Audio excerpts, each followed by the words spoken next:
कहते हैं ना कि जब आप गड़बड़ी करते हैं तो बहुत ज़्यादा दिन तक छुपती नहीं हैं और जब परतें उभरना शुरू होती हैं तो आपकी मुसीबतें भी बढ़ती जाती हैं। बहुत दिन चला काले कारोबार का खेल और अब मुसीबतें एक राजनेता को घेरने लगी हैं। दोस्तों नमस्कार, मैं हूं संदीप पौराणिक।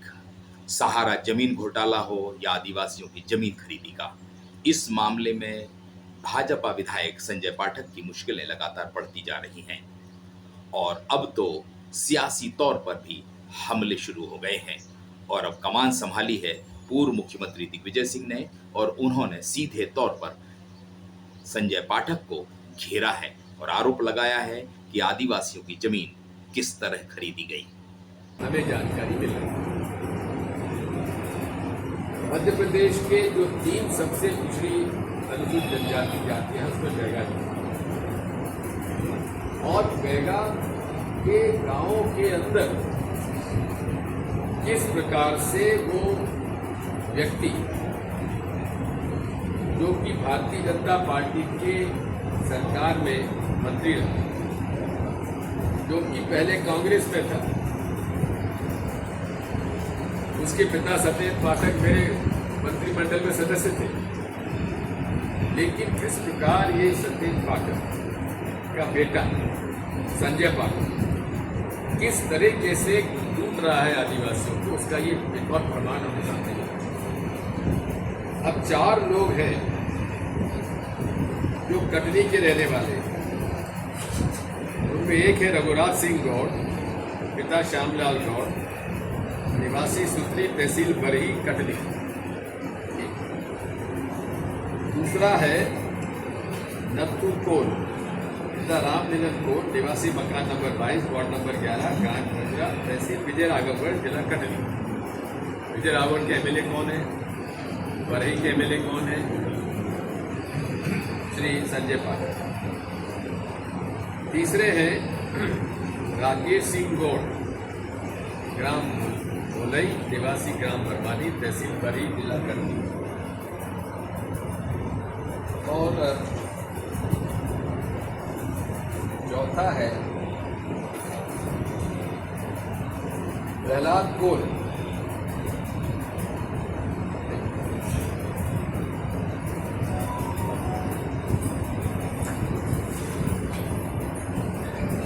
चौथा भी है।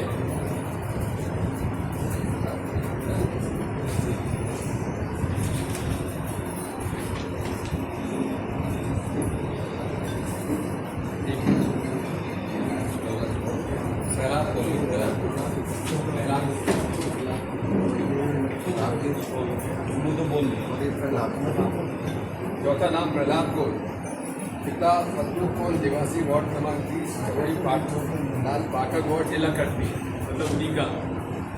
ये 4 लोगों ने जमीनें खरीदी। कहाँ? बाजार में। अब नत्थू कोल ने खरीदी 367 एकड़ जमीन। 367 एकड़ जमीन नत्थू कोल ने खरीदी। कहाँ? पिपरिया माल, सरई टोला, हराई टोला, नाला, मरदरी, फरासी, गोई फरासी, प्रतापपुर, जब। अब प्रहलाद कोल ने खरीदी 199.40, मतलब 200 एकड़ जमीन खरीदी। कहाँ खरीदी? बाजार में। पिपरिया माल, हर्रा टोला माल, सरई टोला, कीटी, जबलपुर सिगोरा में, प्रतापपुर, अगरिया, जबलपुर, बुखार, बरमानी, कटनी में, बरमानी। इस तरह से 200 एकड़ जमीन इसने खरीदी प्रहलाद को। फिर राकेश सिंह गौड़, इन्होंने खरीदी 104 एकड़ जमीन। और कहाँ खरीदी? बाजार में पिपरिया माल, बगरेली सरसानी, मानपुर ताला तहसील, मानपुर तहसील नीलू उमरिया के, और उमरिया के 4 गांव में खरीदी। कितनी? 104 एकड़। रघुराज सिंह गौड़ ने खरीदी बाजार में पिपरिया माल, बाजार में बगेली सानी और बाकी 2 कट्टे। इन 4 आदिवासियों ने 1000 एकड़ जमीन खरीदी, 1099, और इनकी हालत क्या है आप अपने सोर्सेस से पता लगाएं। और ये किसी से मिल नहीं सकते।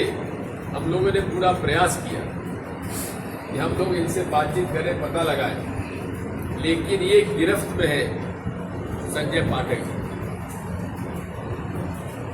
अब समाचार पत्र में आ रहा है कि इनकी शिकायत राष्ट्रपति जी को हुई और राष्ट्रपति जी के तरफ से ऐसा कुछ हुआ है, लेकिन ऐसा कुछ हुआ है आगे हमारी अहम रही राष्ट्रपति जी भी आदिवासी, उनके मन में दर्द होना स्वाभाविक है, लेकिन वो दर्द यहाँ शासन पर झलकता क्यों नहीं है?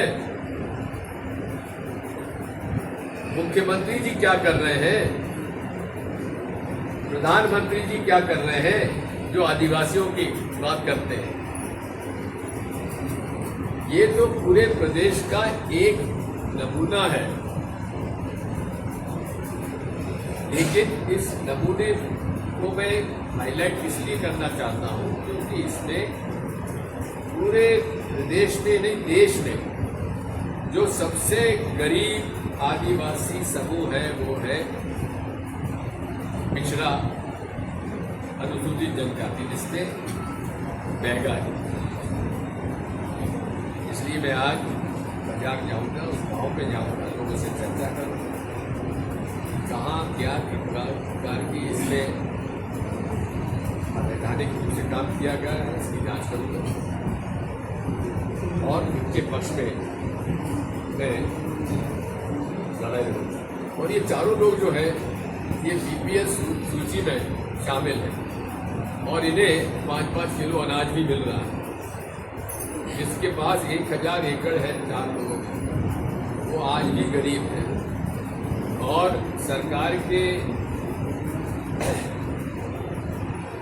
जो गरीबों को 5-5 किलो अनाज मिल रहा है उससे वो अपना परिवार का पालन पोषण कर रहे हैं।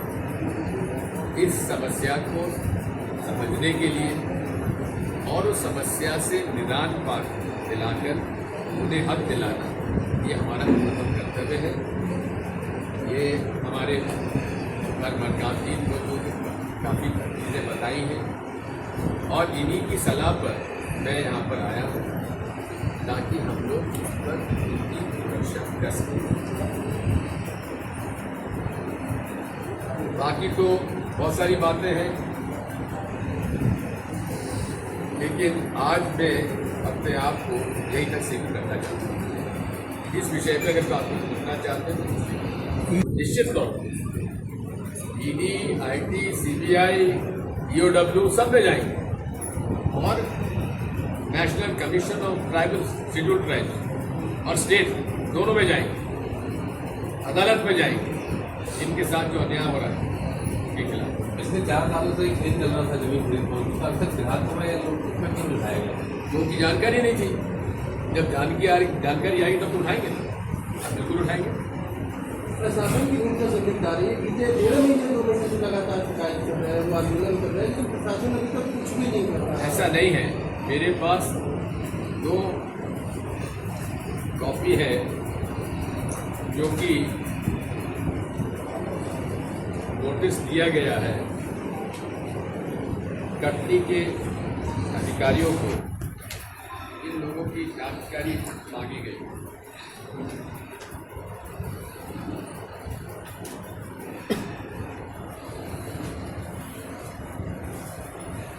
को नोटिस दिया गया हाँ, क्या है चारा है जो यहाँ पर भी सबसे बड़ी माइनिंग है, उसके भी अस्तित्व के साथ कहीं ना कहीं खिलवाड़ की संभावना है साइड के बीच में। उसके लिए क्या रहेगा सब चारा को? ऐसा है,